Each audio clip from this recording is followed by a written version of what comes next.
Selle vestlusringi üldteemaks on ka siis inimõigused ja julgeolek. Ja meil on siin siis 3 erineva erakonna esindajad vist selles kontekstis, eks ole? Ja öelge tutvustuseks ka veel kord. Igor, sina paned juba mitmendat raksu järjest, aga ütle ikka veel kord, kes sa oled, äkki mõni liitus praegu? Minu nimi on Igor Gräzin, ma olen Reformierakonnast ja ei ole ei riigikaitse ega julgeoleku küsimustega elus kordagi tegelenud, aga huvitav on muidugi. Seda sa ütled vaatamata sellele, et sa oled nii palju parlamendi liige olnud, et sa ei ole tegelenud. See oli mingi iroonia vorm sul. Ei, eks on, ma olen ikkagi ka sõjaväes kordusõppustel käinud ja nii, et midagi ikka nii, nagu iga normaalne meesterahvas armastab ju, siis kui pauku tehakse kiftide masinatega sõidetakse ja nii, et nii palju ikka kindlasti. Okay. Ma arvan, et me saame hakkama. Läheme edasi. Tere, mina olen Oudekki Laane, mina olen Keskerakonna esindaja ja välispoliitikaga ma olen ikka tegelenud oma elu jooksul, aga kui läks paugu tegemiseks, siis kui ma olin Jeemenis valimisvaatlustel, siis ma panin tähele, et tegelikult õpib väga ruttu ära selle eristamise, et kas Kalašnikovist tulistatakse sellepärast, et tütar sündis või sellepärast, et Tallinnas on mingisugune protest lahti ja sinna on parem mitte minna. See oli siis ilmselt mingi kultuuripõhine vaatlustulemus, sest et jälle mujal see ei pruugi selline tulistamise tõlgendamine kehtida. Aga... Ja seal oli see, et kuna igal täiskasvanud mehel on Kalašnikov, et see on kuuluv nagu meheks saamise juurde, et sa saad endale Kalašnikovi, siis seda tõesti kasutatakse tõesti nagu ka tähistamiseks, aga samas see oli ka väga ohtlik koht, nii et oli endal kasulik kiiresti ära õppida. Lähme edasi. Tere, Mart Nutt, kandideerin Isamaa Respublika Liidu nimekirjas. Olen päris mitu aastat tegutsenud ka Inimõiguste Instituudis, olen praegu seal nõukogu liige ja minu arvates see teema on erakordselt oluline just kontekstis inimõigused ja julgeolek, sest see on jäänud nagu võib-olla teiste teemade varju.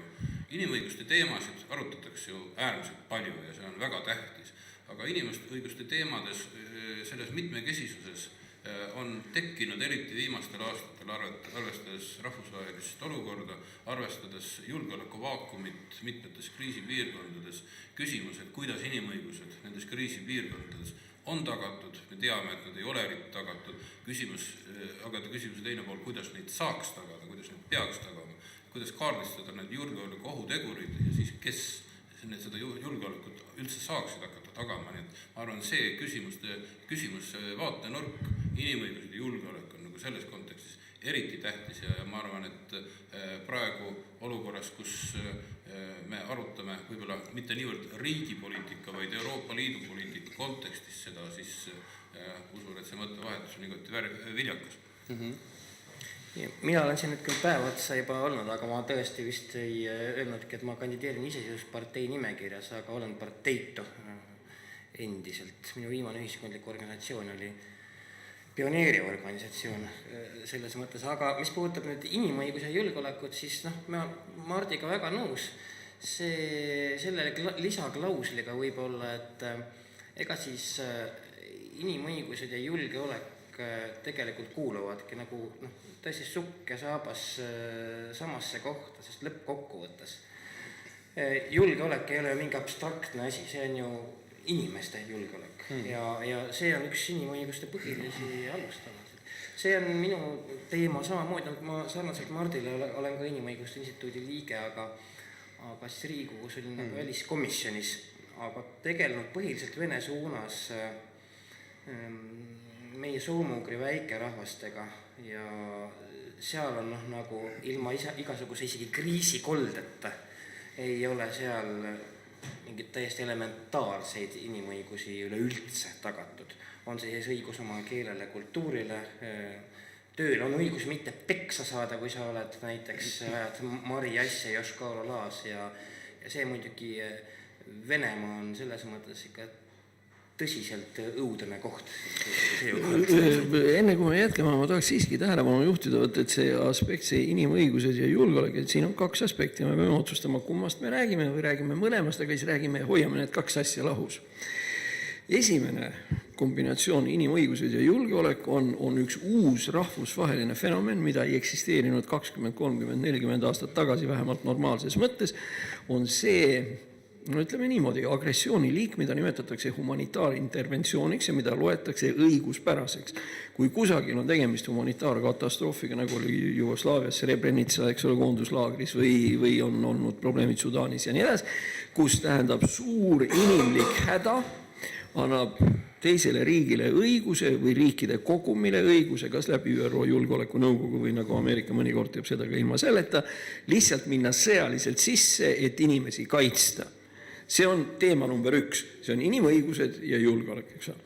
Ja on olemas teine, mida saatejuht siin nagu ka alguses rääkis, on see, ja Mart nimetas, mis juhtub inimestega kriisisituatsioonides, sellepärast kehtivad terve rida Haagi ja Genfi konventsioone, mis peaksid justkui kehtima, aga on kaotanud tänapäeval oma tähenduse. Muster näide on rohelised mehikesed, eks ole, Krimmis ja mis praegu Donetskis ja nii edasi on, tähendab juba ainuüksi see inimene, kes tuleb ilma sõjaliste eraldusmärkideta, ilma selge alluvusstruktuurita ja nii edasi, on tegelikult tänaval bandiit, aga rahvusvaheline üldsus käsitleb neid juba kui mingisugust relvastatud formeeringut.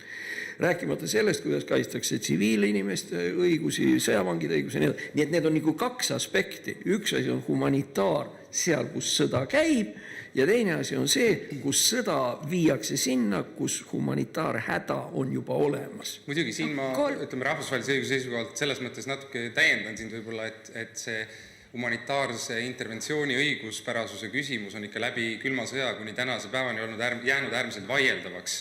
Eks oled nõus ja Nõukogude Liit näiteks oli ikka väga selgelt seisukohal, et sellist asja ei saa väljaspool ÜRO Julgeolekunõukogu teha ja kui Lääs tegi ära selle Jugoslaavia 99, siis pärast seda Läänes hakati üldse rohkem rääkima sellest vastutus kaitsta või responsibility to protect.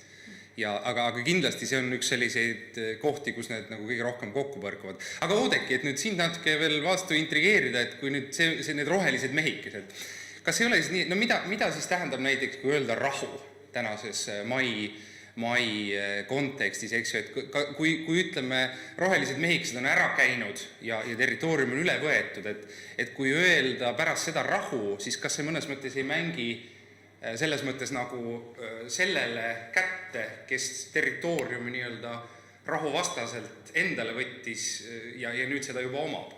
Ehk siis, kui pärast seda kutsud üles rahule, selline konksuga küsimus. No inimestel on alati parem, kui näiteks pommid ei saja taevast kaela, et kui sellist ilusat väljendit kasutada, et kõiki probleeme on alati parem lahendada siis, kui meil ei ole sellist aktiivset sõjategevust.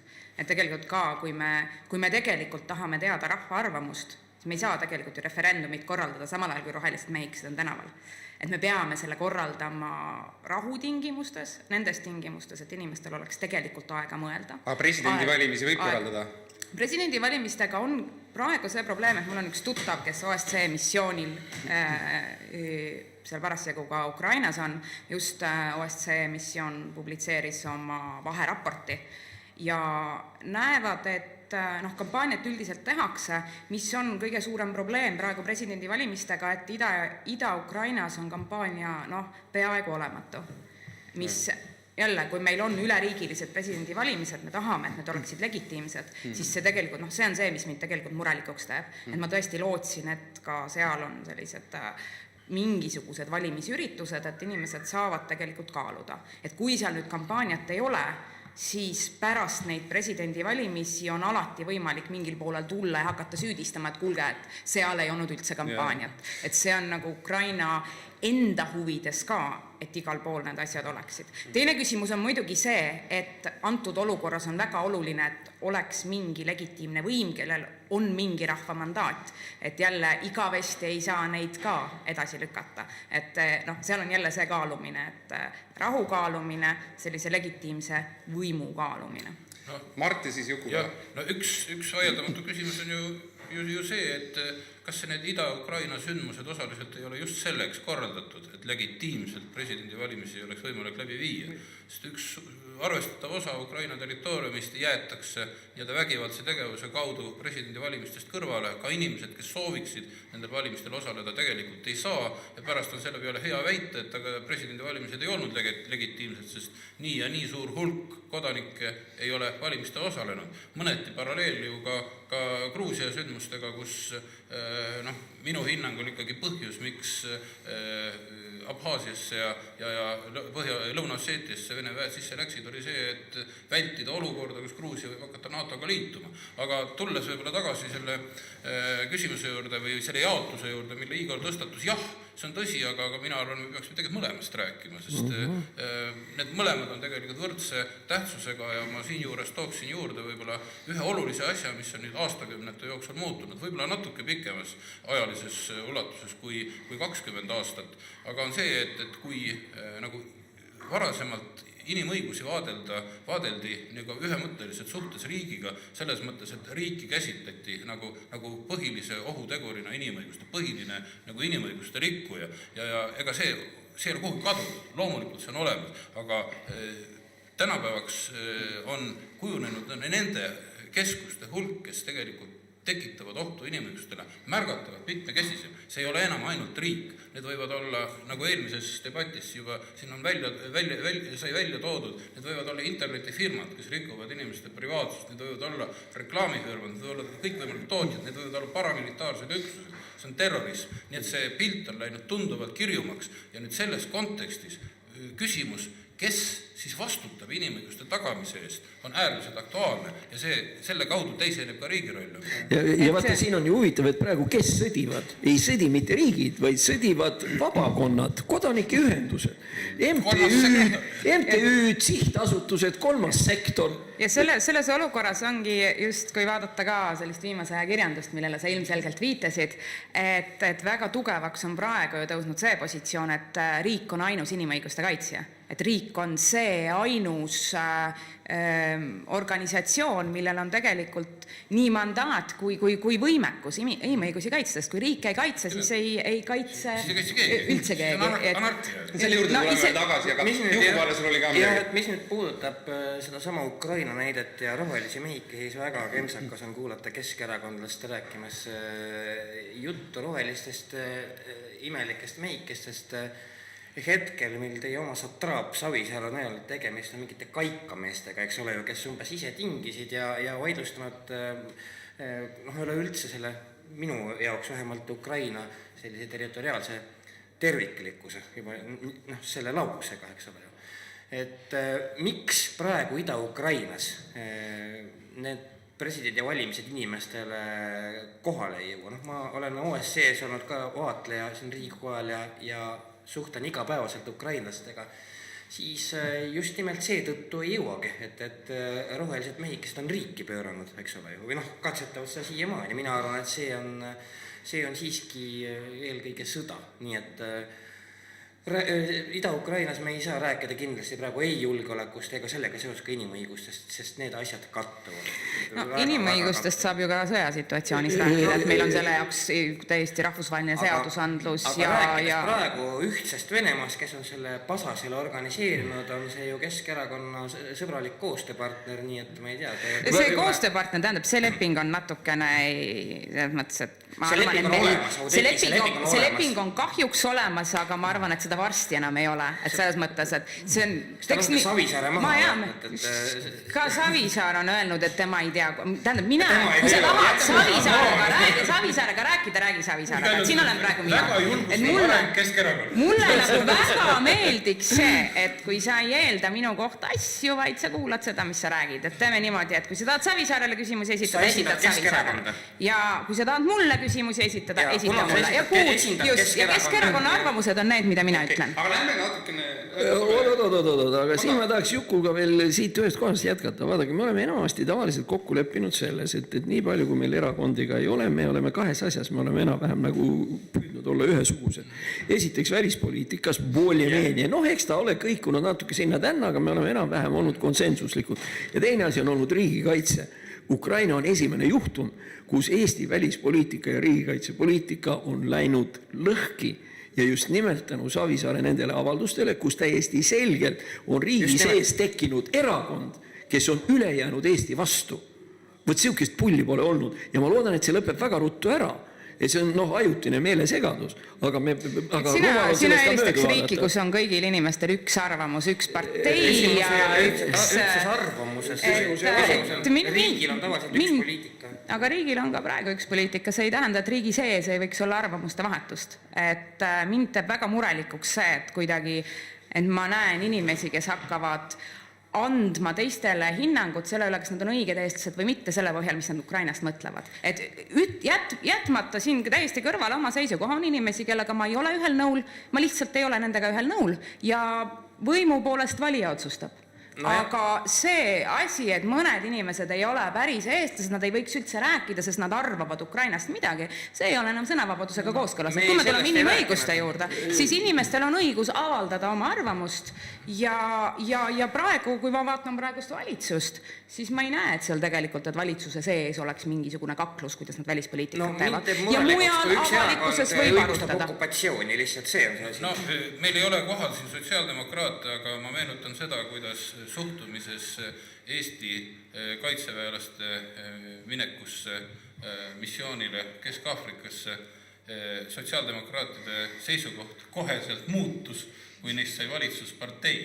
Nii et selles mõttes, jah, me võime öelda seda, et opositsioonis on võib-olla rohkem lubatud ja kui Keskerakond mingil põhjusel peaks valitsusse sattuma, siis ma loodan ka väga, et Keskerakond mitte ei hakka valitsuse ja riigi välispoliitikat muutma ja julgeoleku ja kaitsepoliitikat muutma, vaid nõustub selle kontseptsiooniga, kus me praegu oleme. Seda ma muidugi ei tea, seda peab ütlema Keskerakond. Aga iseenesest see, et väike riigil välis- ja julgeoleku ja kaitsepoliitikas oleks poliitiliste jõudude vahel, ma ei ütle, et iga kodaniku vahel, iga isiku vahel, aga poliitiliste jõudude vahel konsensus on tegelikult väga oluline. Kui seda ei ole, annab see võimaluse välisriigil lihtsalt ühtesid jõudusid teise vastu välja mängida.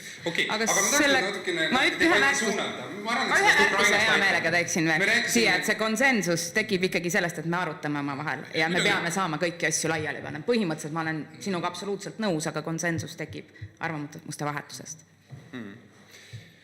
Ja alati on see küsimus, et kuhu suunda seda vankrit siis veetakse, et kui see on õige nii, et Eesti saab kuuluda kas ainult itta või läände, näiteks siinses kontekstis, et kuhu meid miski seisukoht siis ikkagi viib.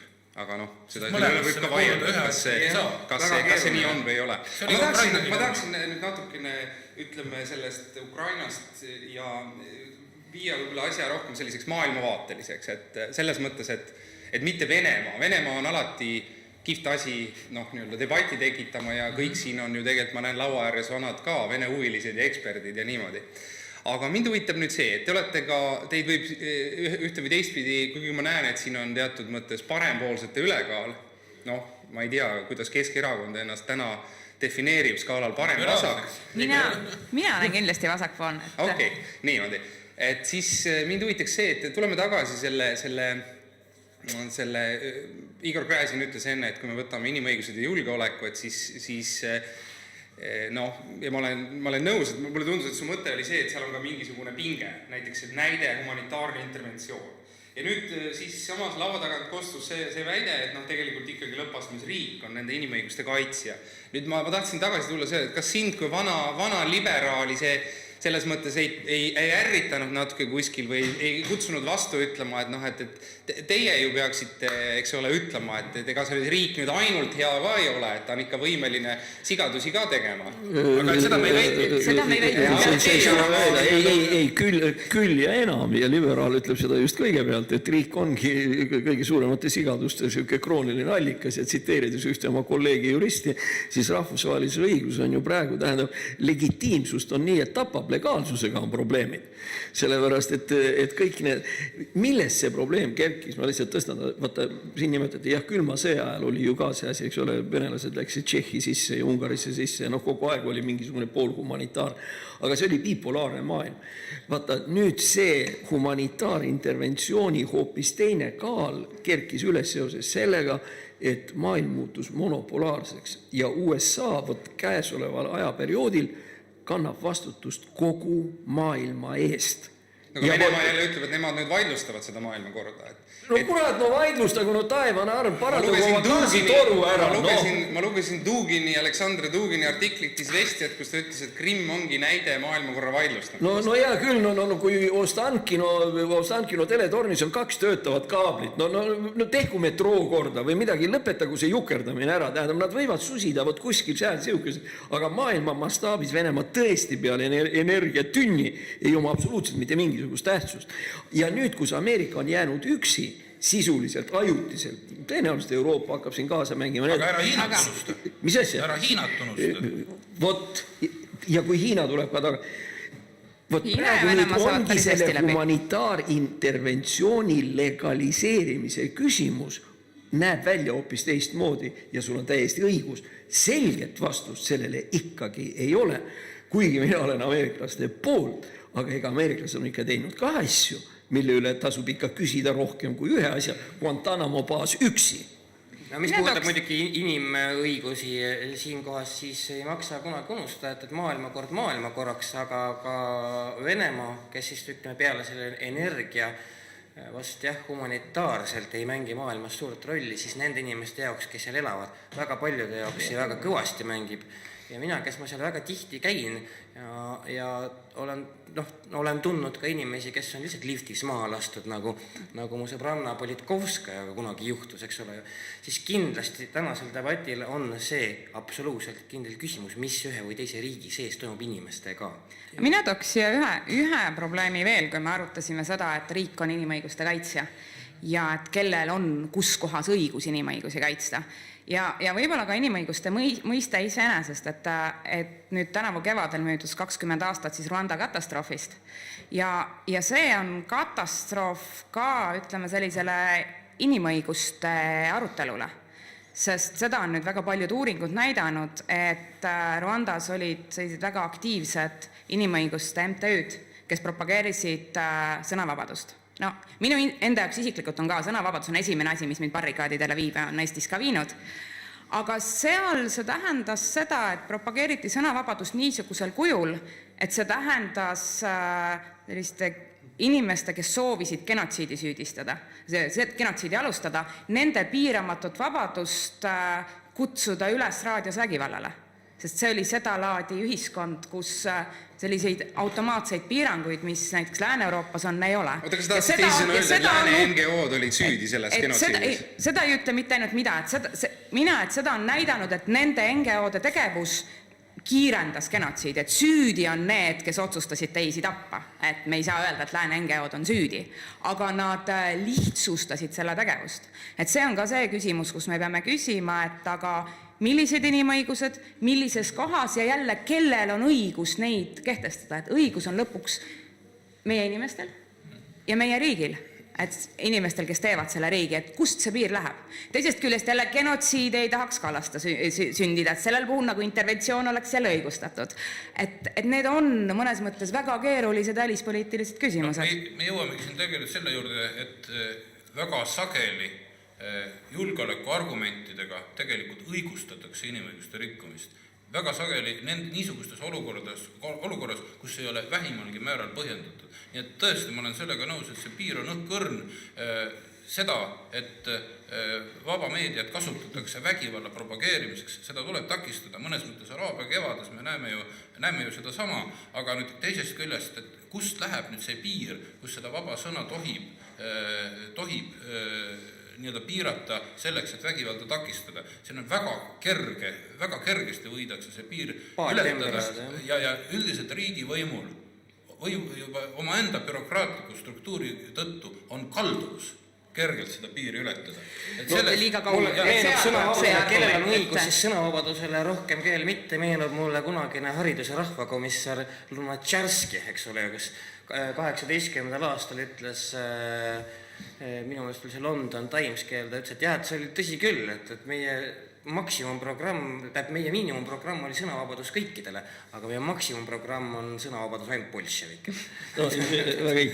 No lihtsalt üks väike lisa juriidiline kommentaar, tähendab, jätame nüüd sisu kõrvale. Juura nüüd teeb vahet küll nüüd kahe asja vahel. Ütleme niimoodi, kui mingisugune raadiojaam loeb ette näiteks Hitleri Mein Kampfi või loeb seal Göringi kõnesid või midagi, tähendab, see tegelikult käib sõnavabaduse alla küll ja seda piirata ei tohiks. Ja täpselt samamoodi ka Putini kõned ja mis meil siin on öeldud, et võtame Vene kanalid välja, kurat, midagi nii loll pole kaua aega kuulda olnud, siis on see muidugi sõnavabaduse piiramine, aga juristidel on üks vahe veel see, tähendab, üks asi on sõnavabadus, aga teine on see juhtum, kus sõna muudetakse teoks, ehk selle nimi on üleskutse. Tähendab, kui ma ütlen niimoodi, et need, kellele meeldib Hitleri Mein Kampf, tuleme homme, ma parem ei ütle, no tuleme mingil kellaajal kell 15 sinna kokku ja siis näitame nendele alaväärtuslikele eestlastele ja tibladele, tähendab, kuidas maailmakord käib, vot see jutt läheb juba koodeksi alla, eks ole. Et siin nüüd ongi see vahe. Selle vahe tõmbamine ongi see, et me oma kultuuris tegelikult teeme väga hästi seda vahet. Et kas see on üleskutse või ei ole. Aga jälle, et kui me vaatame humanitaarinterventsioone, kui me ütleme, et me peaksime kuidagi kaitsma inimõigusi kuskil mujal, mis ei ole meie riik, siis seal tekib täpselt see küsimus, mis Rwandas, et ega need NGO-d siis ei tahtnud genotsiidile kaasa aidata. Nad lihtsalt ei teinud seda vahet, kust läheb üleskutse ja kus on poliitiline propaganda. Ja selleks ajaks, kui nad hakkasid seda vahet tegema, oli juba liiga hilja. Eks erinevad kultuurid ei reageeri igasugustele sõnavabaduse võimalustele ka väga erinevalt, mis lihtsalt, eks ole, ju tuleb juurtest ja arusaamistest, haridusest, lugemise harjumustest ja nii edasi. Tähendab, Igor tõi õigesti välja, et jah, muidugi, õiguslikus mõttes on see piir olemas. Aga seni, kuni see jama ei ole lahti läinud, seda õiguslikku piiri keegi ei ole üles leidnud. Sellepärast iga kohtunik igas riigis, kui ta vähegi täie mõistuse juures on, katsub jälgida, et see kohtuasi tema kätte ei satuks. No kui sul on genotsiid õue peal, siis sa ei saa seda endale lubada.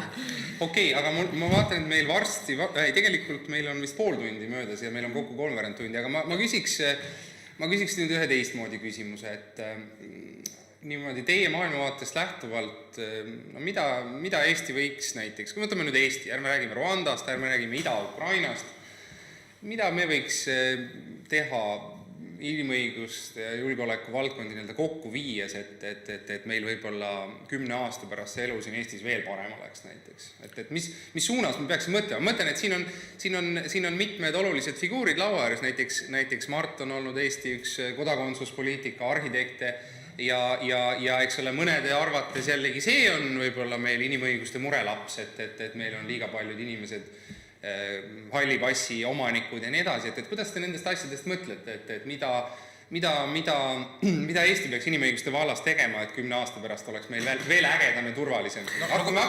Võtame siit poolt seekord.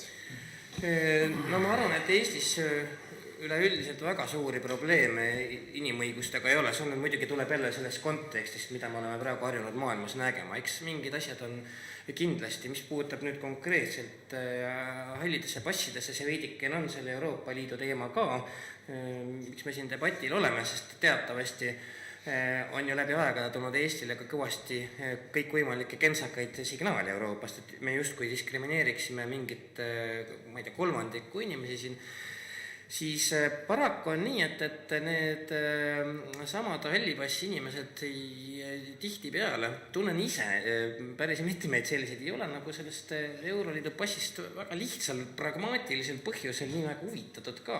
See nimelt jätab neile praegusel hetkel, jätab neile võimaluse käia Venemaal seal oma tädide, onude, sugulaste juures, teisalt ka, eks ole ju, Schengeni ruumis, nii et neile on see mugav, rääkimata veel sellest, et ei pea sooritama kõik võimalikke tülikaid eksameid, mida üldse nagu ei viitsi ja ei taha teha. No neid asju me teame, aga samas eks ju mingites situatsioonides seda julgeoleku argumendina ja inimõiguste argumendina kasutatakse Eesti vastu, öeldes, et teie olete halvad. Ütleme, sa seletad seda indiviidi tasandit psühholoogilist, miks ta ei lähe eksamile, aga ütleme, nende kriitikute arvates ei ole see enam nende isiklik probleem, vaid just kui meie kui ühiskonna probleem, vaid meie kui riigi probleem. Siin on üks asi ka, et see ei ole kuidagi inimõiguslikule riigile kohane minu meelest sundida mingit kodakondsust või passi kellelegi peale, kes ei ole sellest lihtsalt huvitatud. See on asjade teine külg, et inimeste vaba valik võiks olla ikkagi ka selles plaanis ja väga paljudel see vaba valik on seos halli passiga nende enda tehtud, nii et ma olen ikka teatud Hollandi ja mõnedele muudele tuttavatel aeg-ajalt öelnud, et vaadake tüübid, et see on nagu tsiteerides Šveiki, et see on sündimata hirm, kallid sõbrad, et siin keegi ei sunni ja mitte ei sunni, et selles mõttes ma siin ei näe probleemi. Lähme siit edasi, Mart. Ma vaataks ka kõigepealt siis Eesti konteksti ja pärast võib-olla siis laiemalt Euroopa Liidu ja rahvusvahelist konteksti, mida Eesti nagu seal teha saaks. Esiteks, ma arvan, et see kodakondsusküsimus on tegelikult üle tähtsustatud. Ta on olnud nagu poliitiliste debattide fookuses ja need põhjused ei ole mitte alati olnud mure Eesti julgeoleku pärast ja mure inimõiguste pärast, vaid küsimus selles, et kuidas nagu või milliste vahenditega rohkem saada inimeste hääli. Ja nüüd, kas seal on julgeoleku ja inimõiguste mõõde olemas? Kahtlemata on olemas. Kõigepealt, kui me vaatame nüüd nii-öelda rahvusvahelist suhtumist Eestisse, kas Eesti on inimõigusi austav riik või mitte, siis üldiselt välja arvatud võib-olla mõned üksikud näitid ja üksikud riigid, eeskätt paraku meie idanaaber, on olnud ju kogu Eesti taasiseseisvumise perioodi seisukohal, et Eesti on inimõigusi austav riik. Selles mõttes, et seda nii-öelda meie mainet on üritatud kahjustada, aga tegelikult ei ole see ju eriti vilja kandnud. Nüüd teisest poolest, mis oleks Eestile parem, kas see, et kõik Eesti elanikud oleks Eesti kodakondsus või et siin on palju kodakondsusi. Ütleme, muidugi tähendab, ideaalis Eestile minu hinnangul on parem, kui kõik Eesti alalised elanikud oleksid Eesti kodakondsuses. Nüüd teistpidi, kui me oleks näiteks 90. aastate alguses, kus ühiskond oli polariseerunud hoopis teistel alustel kui praegu, ütleme, erinevad rahvusrühmad, erinevad keeled on ka praegu olemas, aga tegelikult Eesti elanikud ei ole praegu sellise valiku ees, kas iseseisev Eesti või ühte Nõukogude Liit, mis 90. aastate alguses oli täiesti selgelt polariseerumise alus. Mina väidan seda, kui me oleksime läinud näiteks nullvariandi kodakondsuse peale, oleks meie julgeolekupoliitiline olukord olnud tunduvalt halvem, kui ta oli praeguse protsessi tulemusena, milles tegelikult integratsioon, ükspuha, kui hästi või halvasti ta on toiminud, aga integratsioon ja kodakondsuspoliitika on tegelikult teineteist toetanud. Et selles mõttes ma arvan, et me põhimõtteliselt oleme nagu toiminud õigesti, aga see, et me püüaksime tekitada olukorda, kus Eesti kodakondsusest inimeste hulk Eestis suureneb ja nende protsent suureneb, see on igati, ma arvan, Eesti julgeoleku seisukohaga oluline. Nüüd Euroopa Liidu tasand ja rahvusvaheline tasand, mida Eesti väikeriigina siin juures teha saab. Ma arvan, et üks küsimus, siin ma julgen ennast natuke kiita, mida on hakatud teadvustama, on see, et see julgeoleku ja inimõiguste küsimuses ei ole mitte ainult permanentselt vastuolu, see vastuolu on loomulikult olemas, nagu sa ka rõhutasid, aga siin on olemas ka väga tugevalt ühe medali kaks poolt. Viimasel FRA koosolekul FRA esimees Kjär Fundamental Rights Agency. Just, Kjär oma kõnes ise rõhutas, et julgeolek ja inimõigused on ühe medali kaks poolt. Veel 3 aastat tagasi mina sain kriitika osaliseks, kui ma seda sama lauset rõhutasin ja välja tõin, et kuidas siis nii, see on ju täpselt risti vastupidi, et need on ju üksnes vastuolulised ja mitte ei kuulu kokku. Ma arvan, et üks Eesti ülesanne on tegelikult seda julgeoleku ja inimõiguste kokkukuuluvust just nimelt rõhutada, välja tuua. Teiseks, Eesti aktiivne osalus rahvusvahelistel missioonidel kriisipiirkondades, ma arvan, et on täpselt samuti äärmiselt oluline. Eestil ei ole põhjust ette heita seda, mida mitmetele teistele riikidele umbes nii, et nüüd endised kolonisaatorid tulid nüüd oma kunagise kolooniaid nagu nii-öelda mõjutama, tahavad sealt ressursse saada, mis idagi. Eestil ei ole kunagi selliseid ambitsioone olnud, Eestil ei ole sellist minevikku. Et see on nagu teine küsimus. Ja 3. küsimus, ma arvan, et Euroopa ühtse kaitse- ja julgeolekupoliitika edasine väljaarendamine oleks meile igal juhul ainult kasulik ja oleks tegelikult maailma rahule kasulik. Ja, väga ammendav põhjalik vastus. Oudekki. Mina tooks ka sellised 3 punkti välja, kui kodakondsusest juba räägiti, siis ma arvan, et seda ka Eesti kodakondsust võiks vaadata just nimelt Euroopa Liidu kontekstis, et Euroopa Liit peaks töötama välja mingisugused sellised minimaalsed kodakondsuse aluspõhimõtted, mis kehtivad kõikidele, sest kui meil on tööjõu vaba liikumine siis meil peab olema sellised ühised miinimumpõhimõtted immigratsiooni osas kolmandatest riikidest, keda me vastu võtame. Ja kui meil on see poliitika, keda me vastu võtame, siis meil peab olema ka nende inimeste suhtes kodakondsuspoliitika. Ja ma väga üldiselt arvan, jätame kõik sellised tüüpilised erandid kõrvale, et kui keegi tuleb ja terroristina, siis see on hoopis teine küsimus, et teeme nii, et ma need jätan välja, et selline väga üldine põhimõte võiks olla, et kui inimene on seaduslikult, legaalselt riigis elanud 10 aastat, see on selline mõistlik aeg, see võib olla 8, see võib olla 12, ütleme 10 aastat, kui ta on läbinud riigi poolt pakutava kursuse selle riigi keelest ja kultuurist, riigil on kohustus seda pakkuda, inimesel on kohustus seda läbida, et need 2 asja, siis tal on õigus kodakondsusele. Ta peab seda küsima, talle ei anta seda automaatselt, sest ta ei pruugi tahta. Olgu, aga see on selline tulevik vaatav teema ja meil praegu väga suurt immigratsiooni ei ole, aga meil on ikka see mineviku takk. Aga see kehtib täpselt samamoodi neile inimestele, kes on Eestis, kellel ei ole Eesti kodakondsus. Sa ütlesid, et ta peab tahtma, eks ole? Ja jälle, meie peame talle pakkuma sellise kättesaadava keele ja kultuurikursuse, sellepärast, et inimesel, kellel ei ole raha, peab seda ka saama läbida. Meie talle seda pakume, ta peab siin elama mingi aja, need, kes on varem, need on siin elanud kaugelt rohkem kui 10 aastat, paljud on siin sündinud. Pluss see asi, et inimene, kes sünnib riigis, kes lõpetab selle riigi kooli, et temal aasta aega pärast kooli lõpetamist peaks olema õigus automaatsele kodakondsusele, kui ta seda küsib. Jälle, et ta võib tahta midagi muud, aga ta peab seda küsima. Et põhimõtteliselt õigus kodakondsusele on seotud sellega, et sul on selles riigis inimestega suhted. Et sa kuulud sellesse kogukonda. Ja kui sa 10 aastat legaalselt elad, seadust ei riku, siis sa võib eeldada, et sa kuuldud sellesse kogukonda. Aga kui minna nüüd kodakondsuse juures teiste 2 teema juurde, mis on Eesti huvides, siis üks asi, mida Eesti peaks kindlasti, eriti praeguses olukorras Euroopa Liidus, mida ma ka tahan Euroopa Parlamendis toetada, et tegelikult parlament peaks tegema uurimiskomisjoni selle kohta, kellele Euroopa Liidu riigid õieti relvi müüvad. Sest ma olen näinud ka ise valimisvaatlejana, et riikides, kus me räägime, et nad peaksid surmanuhtluse kaotama ja nagu teeme sellist inimõiguste propagandat, et teise käega me samal ajal müüme neid kuule. Tarnime giljotiine. Just, et see on, ja see tähendab seda, et üks Euroopa Liidu käsi nagu raiub teist maha. Et sellised asjad tegelikult tuleks ära lõpetada, sellepärast, et sellisel juhul igasugune meie jutt sellest, et surmanuhtlus ei ole inimõigustega kooskõlas, ei ole lihtsalt usutav. Ja Mistral, mille ühe nimi muuhulgas on Odessa. Väga küüniline. Et ka see olukord, et see on hea algus, et seda tegelikult põhjendada ja läbi suruda, et see on üks asi, mida ma arvan, et ma kindlasti tahaksin teha Euroopa Parlamendis. Ja 3. aspekt on see, et selleks, et Euroopa Liidul saaks olla efektiivne selline kaitsepoliitika, julgeolekupoliitika, selline ühine reaktsioon kolmandate riikide osas, meil peab olema efektiivne asutus, kes seda teeb. Praegu meil on olemas Euroopa välisteenistus, kes tegelikult selle väikse eelarvega, mis tal seni on olnud uskumatult tubli. Et ka see, et Afganistani valimised praegu on enam-vähem rahumeelsed, et see on väga selgelt väga palju tänu meie valimisspetsialistidele, kes on seal töötanud. Et see, mida ma arvan, et esimene samm, mida väga selgelt peaks tegema, oleks selline viimane segav jupp, selline, praegu on komisjoni arengupoliitika direktoraadi eelarve on 10 korda suurem kui välisteenistusel. Ja siis me ei saagi oodata, et välisteenistus oleks ka kas või Ukraina küsimuses nii efektiivne, kui me tahaksime.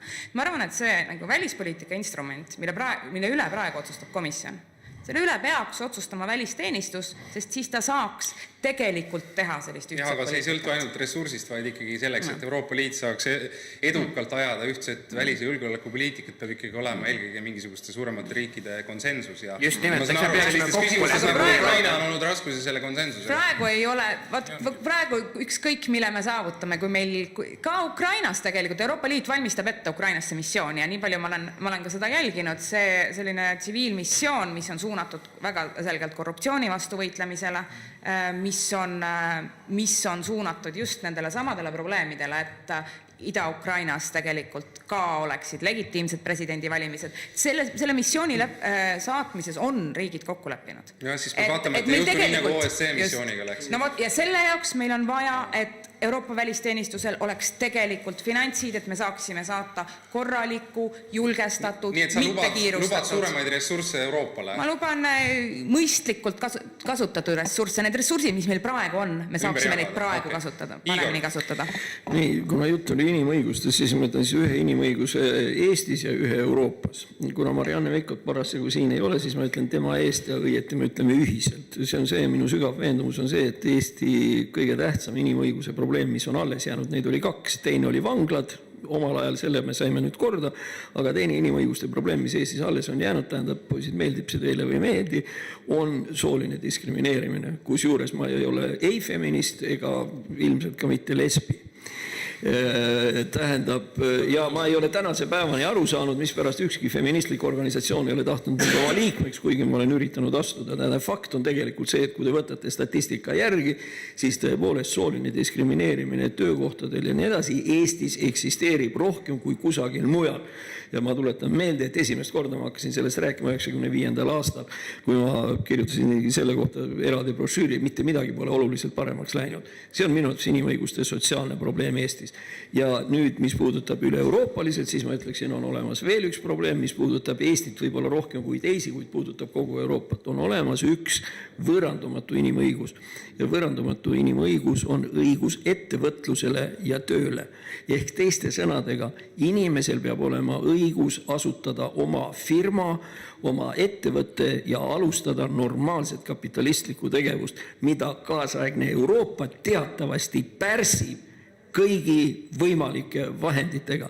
Euroopa on muutunud mitte poliitikute ja kodanike Euroopaks, vaid see on muutunud suurte korporatsioonide Euroopaks, kelle ainus mure on see, et mitte keegi, mitte kunagi ei alustaks mitte mingisugust firmat, kui see ei ole lausa käpiku kudumine või arvutiprogrammi kirjutamine. Teiste sõnadega me oleme ilma jäänud inimõigusest ettevõtlusele. Väike ettevõtlus eriti. Väike ja keskettevõtlus, jah. Mis on absoluutselt lahutamatu. Aga millest see tingitud on? Kas on keegi on pahast tahtest, ei taha ettevõtlust või see on ikkagi selline üldine bürokraatia vohamise seadus, et bürokraadid tekitavad endale tööd ja leiutavad reegleid? Ma lihtsalt tsiteerin teost, kus kolmandik on õige. Vladimir Iljitš Lenin on kirjutanud teose imperialism kui kapitalismi kõrgem staadium. See ilmus aastal 1915, kui sealt tagant välja visata ideoloogia ja keskelt välja visata tabelid, siis esimesed 10 lehekülge on õiged. Ma just mõtlesin, et mis osa on õige. Tegelikult on siin see küsimus küll, et ma olen absoluutselt nõus, Euroopa on vallutanud suurkorporatsioonid ja üks tükk on sellest selgelt Euroopa Parlamendi probleem. Kui me vaatame, kes mõjutavad Euroopa Parlamendi saadikuid, siis väga palju nende samade suurkorporatsioonide lobistid. No, ja see on Euroopa reaktsiooni Ukrainale näiteks. Ja see on üks asi, millega ma kavatsen tegelda, et ma tean, et tegelikult neid inimesi on juba Euroopa Parlamendis kõikides fraktsioonides ja ma kutsun teid ka üles sellega liituma, et tegelikult iga Euroopa Parlamendi liige peab tegema avalikuks iga nädal, milliste lobistidega ta kohtus ja mitte ainult kellega ta formaalselt kohtus, vaid ka siis, kui sa mitte formaalselt kohtud, sa pead ütlema. Ja siis valija saab vaadata, kohtus seal 7 korda Kämmeli lobistiga, vaatame, mis ta tubaka kas ei ole inimõiguste rikkumine, kui ma pean hakkama deklareerima, ise olen rahva esindaja, pean hakkama deklareerima, kellega aga muidu sa rikud teiste õigusi. Rahval on õigus teada, kellega tema valitud esindaja suhtleb seoses nende poliitikatega, mida ta ette kavatseb võtta. Et see on väga ilmselgelt valija õiguse küsimus. Ta peab teadma, kas tema mõjutab, kas inimene, keda nad on valinud, seisab tegelikult tema eest või ta seisab suurte korporatsioonide eest. Tegelikult see peaks komisjonis ka olema. Iga legislatiivne algatus, mis tuleb komisjonist, seal peaks olema juures iga inimese nimi, kes on seda kas või drafti lugenud ja öelnud, soovitusi teinud. Valija peab teadma, kes tema seadusi kirjutab. Muide, lobeerimine on ainult üks osa sellest asjast. Tegelikult palju hullem lugu on see, et absoluutselt ilma igasuguse lobeerimiseta E.ON-i gaasifirma juhatuse esimest lihtsalt ta läheb Angela Merkeli juurde ilma, et ta teataks, mis ajal ta tuleb.